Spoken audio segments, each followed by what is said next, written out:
अगर आप ओवरसीज़ हैं तो इस बार जब आपने दयार गैर से वतन वापस आना है, छुट्टी आना है, तो आपने अपनी फैमिली को इकट्ठे करना है और उन्हें बताना है कि अब्बू को वफ़ात पाए हुए इतना टाइम हो गया है, तो अभी तक हमने उनकी जगह जो है वो आपस में तकसीम नहीं की। एक भाई जो है मिसाल के तौर पे कभी कभार वो ज़री रकबे पे भी काबज़ होता है और प्लाटों मकानों को हर चीज़ को उसने ही संभाला होता है।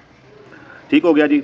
कभी कभार 2 भाई काबज़ होते हैं, कभी कभार भाई काबज़ हैं, बहनों को नहीं मिल रहा। तो आप मर्द हैं या खतून हैं, आपने सबको इकट्ठे करके ये बताना है कि भी बात ये है कि कुरान मजीद में सूरह निसा में एक फ़ौत होने वाले शख्स के जो वरसा हैं उनमें तरका करने का तरके को तकसीम करने का हुक्म है और अल्लाह ने सब के हिस्से भी बता दिए हैं।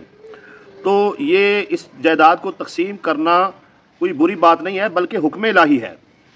इससे तकसीम ना करना बुरी बात है। एक बंदा काबज़ होकर बैठा रहे ये बुरी बात है। एक बंदा दूसरे का हिस्सा जो है बग़ैर उसकी रजामंदी के उसके मकान को, उसके प्लाट को, उसके ज़री रकबे को अपने इस्तेमाल में लाए तो ये गसब कहलाता है और गासिब इंसान का कोई भी अमल जो है वो कबूल नहीं होता है।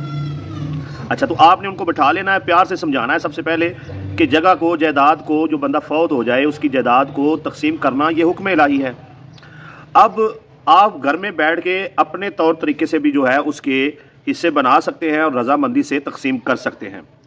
दूसरी चीज़ ये है कि आप जो है तहसीलदार को दरख्वास्त देकर भी अपना ज़री रकबा जो है वो तकसीम करवा सकते हैं और तहसीलदार को दरख्वास्त देंगे तो वो अर्बन रकबा भी पटवारी जो है उसकी मालियत लगाकर उसको भी तकसीम जो है वो करवाया जा सकता है। ठीक है जी।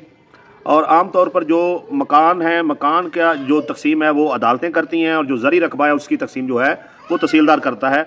अगर आप अपनी रजामंदी से घर बैठ के आपस में जो है वो प्लाट वगैरह भी तकसीम कर लेते हैं तो कोई इशू, कोई प्रॉब्लम नहीं है।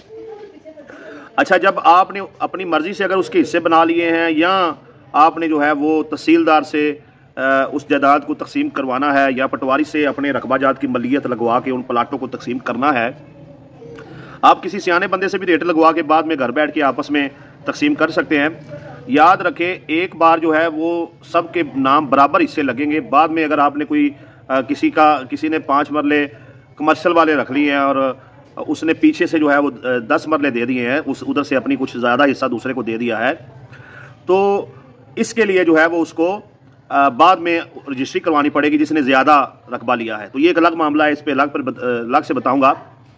अच्छा, अब आपने जो है ना सबसे पहला काम जो है वो ये करना है कि आपने इस जगह का वरासती इंतकाल करवाना है। जो आपने पिछले 5 साल पहले अबू वफात पा गए थे, 20 साल पा गए थे, 2 साल पहले, आज तक वरासती इंतकाल नहीं करवाया। बस एक बंदा जो है वो काबज़ होकर बैठा हुआ है, वो किसी को कुछ नहीं दे रहा।